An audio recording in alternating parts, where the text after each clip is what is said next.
Hola y bienvenidos a este nuevo análisis en profundidad. Hola, ¿qué tal? Durante las últimas 2 semanas, el foco informativo global ha estado puesto casi de forma ininterrumpida en Oriente Medio. Sí, nos encontramos en un momento muy paradójico. Totalmente. Por un lado, una intensa actividad diplomática que intenta construir un camino hacia la paz en Gaza. Y por otro, una realidad sobre el terreno que, bueno, se tambalea al borde del abismo. Este análisis es posible gracias a ProWave AI. Y toda la información que vamos a desgranar hoy ha sido generada y estructurada por Stylo News, la aplicación de noticias que funciona con inteligencia artificial. Y un dato importante.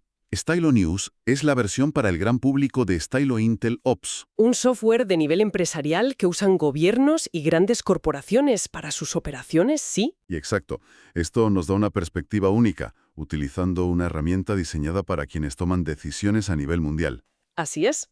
Hoy vamos a sumergirnos en ese frágil proceso de paz. Veremos el plan, los obstáculos y las piezas que se mueven en este tablero tan complejo. Para entender dónde estamos hoy, creo que es fundamental rebobinar hasta diciembre de 2025. A la cumbre de Florida. Exacto.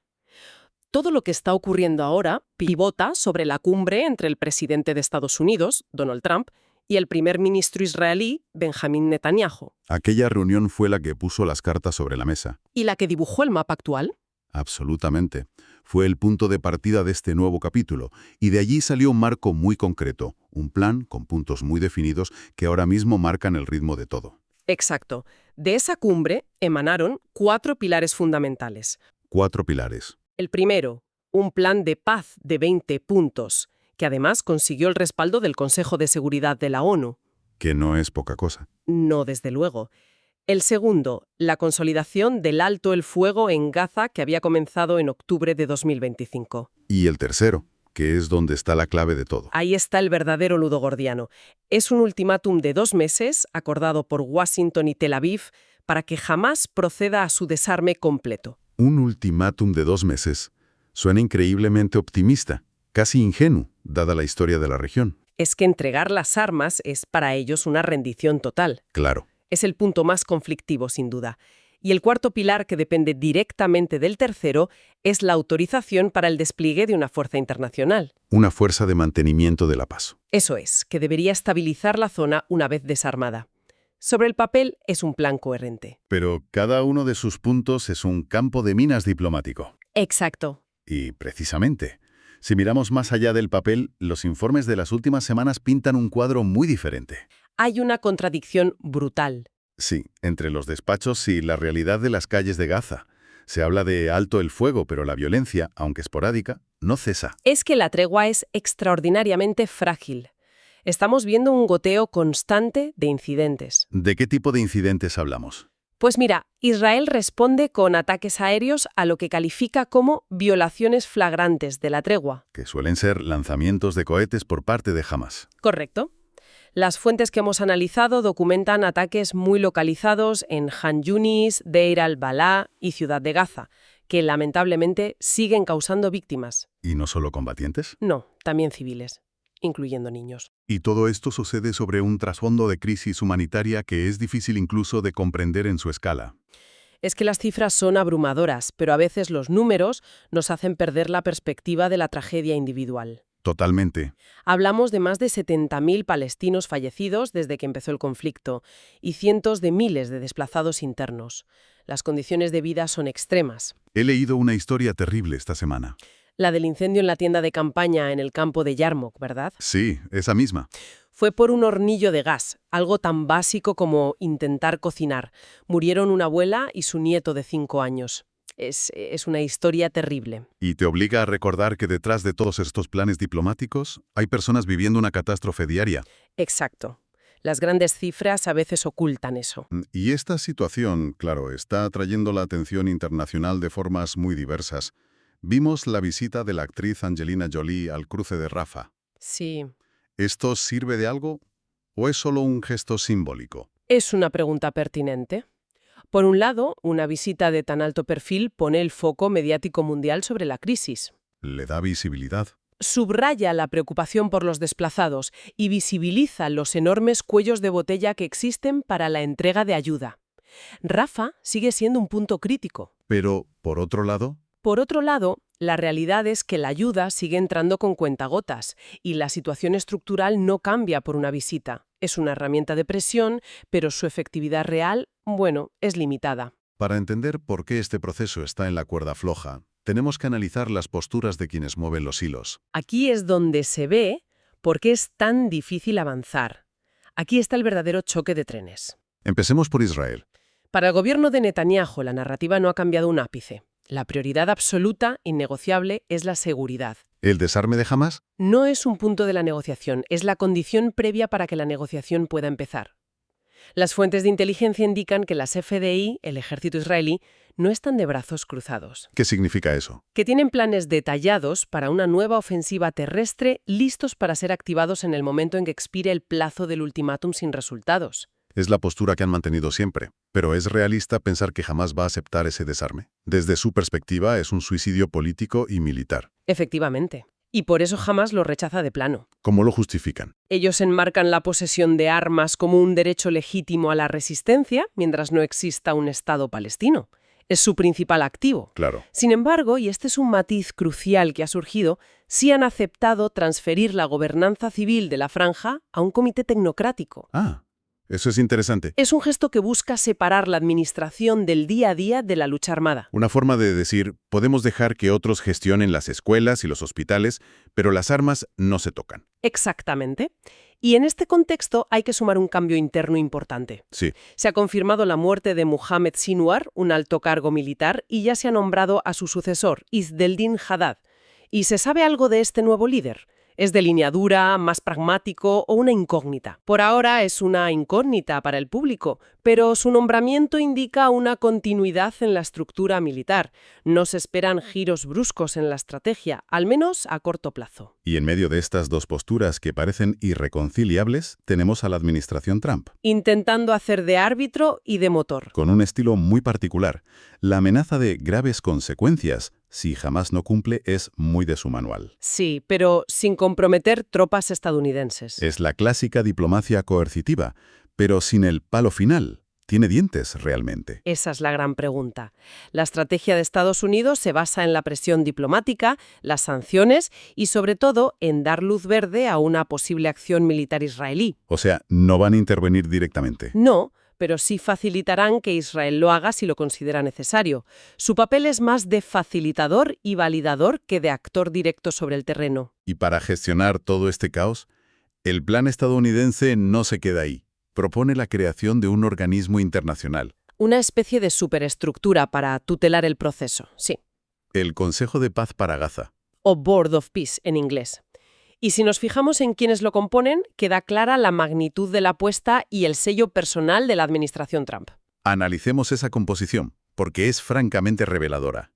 Es casi un quién es quién de la diplomacia occidental y regional de los últimos 20 años. Totalmente.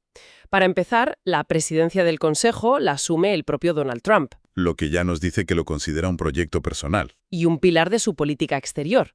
Como director ejecutivo, una figura más técnica, han nombrado a Nikolai Mladenov, Un diplomático búlgaro muy respetado, ex enviado de la ONU en la región. con muchísima experiencia, sí. Y luego tenemos a Tony Blair como líder del Consejo, una figura con una historia muy compleja en Oriente Medio. Su presencia es, como mínimo, llamativa. Desde luego. Sin duda generará debate. Se le suma, en la parte militar, el mayor general estadounidense Jasper Jeffers, que comandará esa futura fuerza de estabilización. Y junto a ellos, pesos pesados de la administración. El secretario de Estado Marco Rubio y Jared Kushner, que ya lideró el anterior gran intento de paz. Es una alineación curiosa, ¿verdad? ¿Un equipo de estrellas o una receta para repetir viejos errores? Esa es la pregunta del millón. Para intentar evitarlo, han incluido a actores regionales clave. ¿Quiénes? En el Consejo también se sientan representantes de Egipto, Qatar y Turquía. Su papel como mediadores e interlocutores con las distintas facciones palestinas es absolutamente crucial. ¿Y el mandato de este consejo es? Triple. Supervisar al nuevo gobierno tecnocrático, gestionar la ingente tarea de la reconstrucción y, en teoría, garantizar la seguridad. Un plan de esta envergadura, con tantos actores y tantos intereses cruzados, obviamente no ha sido recibido con un aplauso unánime. Para nada. El mosaico de reacciones globales refleja perfectamente las fallas geopolíticas de la región. Es un espejo perfecto. Sí, si analizamos las fuentes, vemos todo el espectro. Por un lado, tienes medios como el periódico egipcio Al-Dostor. Más optimistas, quizá. Inicialmente lo recibieron con un optimismo cauto, viéndolo como un posible punto de inflexión. Egipto, al final, necesita estabilidad en Gaza. Pero me imagino que el escepticismo es la nota dominante. Absolutamente. Publicaciones especializadas como Foreign Policy o instituciones como el Gattestone Institute son mucho más críticas. ¿Cuál es su argumento? Prepararse para la siguiente ronda. Advierten que el plan se basa en una premisa falsa, Y luego, claro, tienes visiones más extremas, como las que se leen en medios como Lew Rockwell. que plantean teorías sobre un conflicto orquestado, aunque estas son perspectivas muy minoritarias. Has mencionado a Egipto, Qatar y Turquía como miembros del Consejo. Su papel es fundamental, pero no son un bloque homogéneo. En absoluto. Son mediadores cruciales, pero cada uno juega su propia partida. ¿En qué sentido? Qatar y Turquía tienen una relación histórica con grupos como los Hermanos Musulmanes, de donde ideológicamente proviene Hamás. Lo que les da una línea de comunicación directa. Directa, que otros no tienen. Pero eso mismo los hace sospechosos a ojos de Israel. Y Egipto, por su parte, Egipto tiene una relación mucho más tensa con Hamás, pero controla la frontera de Rafah, lo que le convierte en un actor indispensable. Sus intereses no siempre están alineados. y vemos también movimientos interesantes de otros países. Pakistán, por ejemplo, ha hecho un juego de equilibrios muy particular. Muy calculado. Ha declinado participar con tropas en la fuerza internacional para no verse arrastrado a un conflicto sectario. Pero al mismo tiempo, Al mismo tiempo, ha recibido a líderes de Hamás en su territorio. Es una forma de mantener influencia sin comprometerse militarmente. mientras tanto, en Europa parece que crece la voluntad de implicarse más. Sí, la oferta de España de enviar fuerzas de paz es un buen ejemplo. Es un intento de la Unión Europea por recuperar relevancia en la región. Probablemente una mezcla de eso y de una preocupación genuina por la inestabilidad en su vecindario sur, Claro, lo ven como una amenaza directa. en forma de crisis de refugiados y terrorismo, sí. Hay una voluntad de pasar de ser meros donantes de ayuda humanitaria a tener un papel más activo en la estabilización. La propuesta española va en esa línea. Con todo esto sobre la mesa, la pregunta es obligada. ¿En qué debemos fijarnos en las próximas semanas? ¿Cuáles son los puntos clave? Exacto, que nos dirá si esto avanza o descarrila definitivamente. Yo diría que hay 4 hitos fundamentales a vigilar. El primero, y más inminente, es el final del plazo de 2 meses para el desarme de Hamás. Estamos a punto de llegar a ese momento. Sí, la respuesta o la falta de ella será la primera ficha de dominó en caer. Y si esa ficha cae por el lado del no, ahí es donde el famoso Consejo de Paz para Gaza debería entrar en acción. Sería su primera y gran prueba de fuego. Exactamente. Y ese es el segundo punto a vigilar. La formación oficial del Consejo y sus primeras acciones. ¿Será un organismo ejecutivo con poder real o un foro de debate sin capacidad de imponer sus decisiones? Lo veremos muy pronto. Tercer hito. El despliegue de la Fuerza Internacional de Estabilización. Es un proceso muy lento. Muchos países son reacios a enviar a sus soldados a una zona donde una de las partes sigue fuertemente armada. Lo que nos lleva al cuarto y más preocupante de los escenarios. Así es. El cuarto punto a vigilar es la consecuencia directa del fracaso de los 3 anteriores.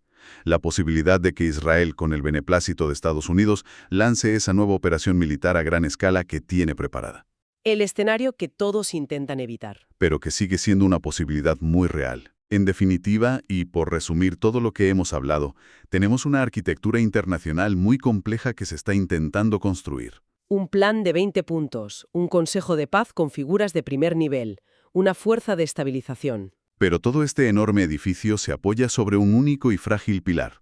La premisa de que jamás va a entregar las armas y que Israel va a confiar en que ese proceso es real. Las próximas semanas nos dirán si ese pilar puede sostener el peso o si todo se viene abajo.